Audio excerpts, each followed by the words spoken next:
자, 여러분 오늘 9월 23일 또 장이 마감이 됩니다. 오늘 변동성 아주 지렸죠. 그죠? 미국이 반등을 또 했기 때문에 아침에 미국이 반등을 했기 때문에 아침에 아무래도 오늘 시장이 상승을 하겠지, 이제 약간 떠서 시작하니까 그대로 좀 땡길 거야 라고 생각하시는 분들이 많았을 텐데 예상과는 다르게 엄청나게 밀어버렸죠. 그래서 마냥 그렇게만 생각하면 안 된다. 미국과는 어쨌든 디커플링이 되어 있는 부분이고, 시장에서 테슬라의 배터리데이의 그 축하 공연을 홍진영이 사랑의 배터리를 들고 한다음 안에 그냥 헛소리 하는 사람들 그냥 깝깝해지고, 새벽부터 그거 쳐다보면서 시간이 지나면 지날수록 2시간 3시간 지나가니까 내가 뭔 미쳤다고 이 테슬라의 배터리데이 이 행사를 왜 보고 앉아있을까 하는 후회감이 막 심하게 들더라고요. 어쨌든 저는 책임감으로 좀 그런 것들을 확인해야 되기 때문에 봤습니다만, 어쨌든 특별한 게 없었죠. 소문난 장치라고 표현하는 게 더 맞을 것 같아요. 그래서 그런 여러 가지 부분들이 시장 하락의 이제 중요 요인은 아니지만 그래도 원인 중에 한 가지가 된 것 같습니다. 지금 우리가 생각을 하는 것 중에 이제 한 가지, 제가 어제 영상에서 연준 꽝, 그죠? 예. 그 다음에 애플 꽝, 소프트뱅크 꽝, 이렇게 쭉쭉쭉 표현했지만, 연준이 할 수 있는 게 없어요. 어저께도 그 파월이 잘해보겠다 어쩌고겠다 했지만 이제 그걸로 끝인 거고요. 끝인 거고, 문우신 재무장관도 어쩌고저쩌고 해보겠지만 이때까지 공수표 많이 날렸거든요. 그러니까 이제 미국에서도 추가 부양책에 대한 여러 가지 부분들이 이제 안 돼요. 시간이 없어요. 예, 시간이 없는 부분들이고, 그 다음에 고용지표의 그 회복, 요 부분들도 기대를 해야 되는데 특별할 게 없네요. 아직은 뭔가가 짠 하고 나올 수가 있는 게 아니에요. 그러면 지금은 이제 실적 아니면 정책에 어떤 기대할 수 있는 부분들을 생각을 해야 되는데, 그러면 지금 4분기 실적을 생각을 해야 되죠. 그죠? 이제 3분기 실적이 다 이제 끝나가니까 4분기 실적을 이제 생각을 해야 되는데, 4분기 실적이 좋을까요? 이제 10월달 되면은 이제 그 어닝 시즌이잖아요. 그 생각을 해야 돼요. 아니면 이제 배당 많이 주는 회사 이런 거 생각할 수. 근데 이런 건 어차피.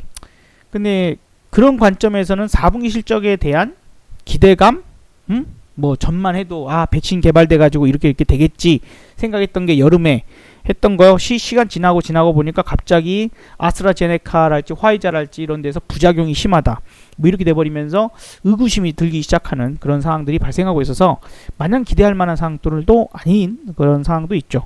자, 지금 우리가 요거 한번 생각을 하고 고려를 해 보면은, 지금 우리가 추석 연휴를 앞두고 있어요. 이제 중국도 이제 휴장에 쭉 들어가고 우리 이후로도 휴장인데, 여기서 중요 이벤트 오늘 23일날 끝나고 나면 뭐가 없어요. 예, 중요한 부분들은 없고, 9월 29일날 미국 대선 TV 토론이 있네요. 그죠? 요게 또 큰 판도를 뒤집어 엎어놓을 가능성이 있습니다. 그러니까 9월 29일날 TV 토론하고 나면 우리는 휴장이에요. 대응을 못해요. 근데 한번 하고 나면 그 다음에 또 이제 10월 15일날 10월 15일날 또 TV 토론이 또 있습니다. 근데 어쨌든 트럼프하고 바이든하고 붙으면 뭐가 나오겠죠, 그림이? 누가 좀 될 것 같다라는 어떤 그림이 그려질 것이고, 트럼프가 당선되는 것과 바이든이 당선되는 것과는 천지차이가 날 거예요. 천지차이가 날 겁니다. 어쨌든 바이든이 된다는 건 기존의 어떤 흐름들을 크게 뒤바꿔버릴 가능성들이 높기 때문에, 원래 정권이 교체될 때 시장이 많이 빠지는 경우가 많거든요. 그런 분들, 혹은 이제 크게 바뀐다거나, 그죠? 이번 정권도 그때 당시는 국정농단 문제가 있어서 그렇긴 했지만, 이제 그것이 바뀌고 나서, 그러니까 구속 처리되고 나서부터 엄청나게 올랐잖아요. 트럼프가 당선되고 나서부터 엄청나게 또 미국 시장도 상승을 했고, 그런 것처럼 좀 변화적인 부분들, 지지부진하던 게 올라가거나 많이 올랐던 것이 하락으로 바뀐다거나 이런 부분들이 나올 수 있다라는 겁니다. 그리고 이제 애플의 액면 분할을 하는 것도 분명히 이제 효과적인 부분들이 제가 생각할 때는 하방으로 밀리는 상황이 나온다라고 했는데, 그런 것들. 자, 그러면 이제 요 판도가 이제 앞으로 큰 이슈가 될 것이다 하는 부분들이고, 유럽의 코로나가 다시 재확산되면서 거기다가 독감까지 문제를 일으키고 있는 시기로 들어가죠. 그래서 재봉쇄라고 하는 이 극단의 상황들이 나타나고 있는 상황이라서 쉽지는 않습니다. 쉽지 않습니다. 그래서 그런 게 조금은 문제가 된다. 거기에다가 지금 뉴스 한번들 보셨죠? 예, 금융주, 대형 세계적인 금융회사들이 불법 자금 거래에 정황이 포착됐죠. 그래서 예를 들어서 그 도이치방크랄지 JP모건, 뭐 SC, 그 다음에 HBC 이런 부분들. 그래서 뭐 심지어 SC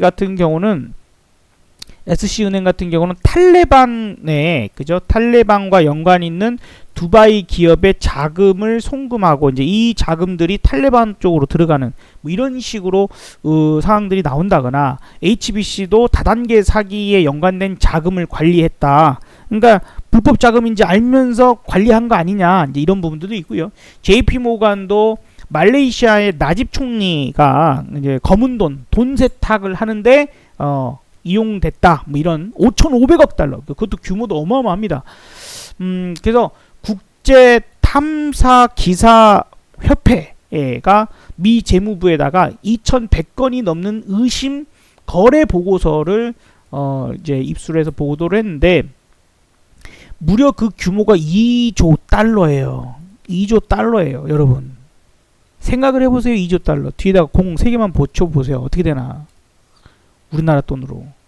그래서 이러한 것들이 지금 미국에서 제재를 하는 그런 대상국이거나 아니면 돈 세탁 뭐 이런 것들에 연관이 되어 있고, 그 중에 도이치방크가 1조 3천억 달러로 어마어마해요. 이건 까딱 잘못하면 도이치방크가 쓰러질 수도 있는 상황이 될 수도 있어요. 하나의 도화선이 될 수도 있으니 내용은 그냥 이런 것도 있구나, 조심하자, 알고 있자. 그리고 금융주에 투자를 하는 어리석은 행동은 하지 않겠죠. 그거는 우리나라 한국 금융주도 함부로 건드려서는 안 된다 하는 것도 반드시 생각을 하십시오.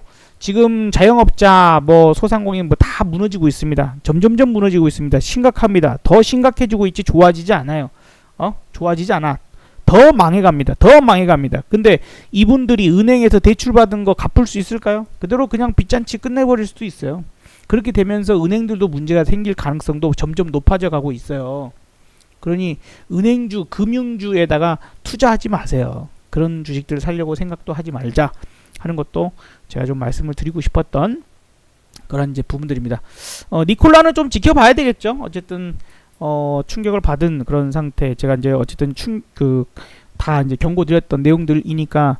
그래서 지금 이제 결국에 말씀드리고 싶은 게 뭐냐면, 지금 이 반등 나온다고 너무 맹신하려고 하지 마세요. 너무 맹신하려고 하지 말자. 환율이 아직도 강세입니다만 그래도 최근 바닥보다는 좀 올라와져 있는 상태, 1164, 65원을 왔다 갔다 하고 있는 그러한 구간에 있는데, 어쨌든 시장이 좀 반등한다고 이제 바닥인가 보다, 무조건 올라가나 보다 이렇게 생각할 건 아니라는 거예요. 지금까지 충격 줬을 때마다, 이렇게 충격을 줬을 때마다 끌어올릴 수 있었던, 그나마 중간중간마다 올릴 수 있었던 거는 그래도 가장 중요한 역할을 한 것이 이제 패드가 있었다라는 거 반드시 좀 생각을 하시면서, 지금 패드가 그런 역할을 할 거 아니다. 바이든이 대통령 될 수도 있는데, 그죠? 여러 가지로 큰 변수가 발생할 수 있고, 차라리 어떻게 보면 제가 이제 명절 때 대박 낼 수 있는 비법, ELW로 무조건 수익 나는 수익 비법 1탄 이런 것들을 다시 한번 봐보세요. 그렇게 본다라면 요 TV 토론 부분들로 인해서 시장이 좀 위로 크게 오르든지 밑으로 크게 빠지든지 할 수 있는 그런 요인이 발생할 수가 있고요. 그렇게 하고 우린 휴장하고 10월 5일이나 10월 6일 만기 주간이거든요. 그러니까 이때 충분히 변동성에 의한 초대박이 터질 가능성이 매우 높아요. 그런 수익을 내려고 생각하시는 것도 중요한 포인트가 될 것이고, 그리고 10월에는 뭐가 있을까요? 매년 4월, 10월에 환율 보고서가 작성이 됩니다. 환율 보고서. 그래서 환율 조작국 지정을 미국이 또 중국을 압박하는 데 있어서, 혹은 여러 다른 기타 국가들도 압박하는 데 있어서 트럼프가 자신이 좀 상당히 어려운 구간에 들어가면 그런 부분들을 사용할 가능성도 높은 그런 상태이고, 또 괜히 쥐 흔드는 그런 요인이 될 수도 있고, 그 와중에 어쨌든 10월도 시장이 약할 것이다 라고 생각하는 거는 11월 3일 있을 미국 대선, 이제 이 일정이 어떻게 바뀔지 모르겠지만 현재로서는 11월 3일 있을 미 대선까지는 뭔가가 대단스러운 것들이 나오기는 어렵지 않겠냐. 특히 연준이 지켜볼 가능성이 높다, 이렇게 좀 생각이 듭니다. 그래서 11월 6일날 FOMC가 또 열리기 때문에 참 그쵸, 시장을 너무 긍정으로 생각하지 말자. 지금은 충분히 저는 지난번에도 꼭지 때 경고드렸고 이번에도 꼭지에서 경고드렸어요. 그래서 지금도 반등일 가능성이 높고 재차 하락 한 방 더 남았을 확률이 높습니다. 여기가 어쩌면 깨질 수도 있으니, 지금은 60선 코스피도 코스닥도 그 코로나 폭락 이후 60선을 뚫고 처음 만나는 60선입니다. 요 형광색 선 처음 만난 60선이에요. 그러니 당연히 기술적으로라도 반등을 하는 게 당연하겠죠. 그런 정도로만 생각하시고, 지금 우리는 저는 여기서 정말 오늘 풋을 엄청나게 많이 팔았습니다. 하지만 다시 풋을 볼 거예요. 다시 풋을 볼 겁니다. 그리고 요거 이렇게 떨어지는 동안 우리가 풋이 200% 이상의 수익을 만들어냈네요.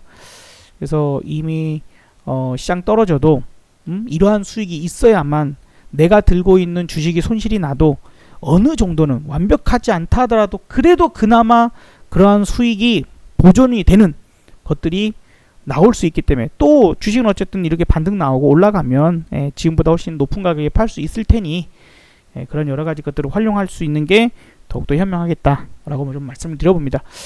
부디 이런 하락에 큰 충격 받지 않으시기를 좀 바라보고요. 지금 댓글에 덕분에 위기를 피했다라고 말씀해 주시는 분들이 몇 분 계시더라고요. 뭐 덕분에 그런 응원의 메시지로 제가 열심히 또 영상 올리고 하는 거니까 또 응원 메시지 많이 부탁드리고, 그리고 이제 앞으로의 이야기, 제가 신이 아니라서 저도 100% 맞출 수는 없습니다. 다만 있는 현상들을 알려드리고 거기에 따른 저의 의견을 드리는 거니까 잘 참고해 주시면 좋을 것 같습니다. 감사합니다.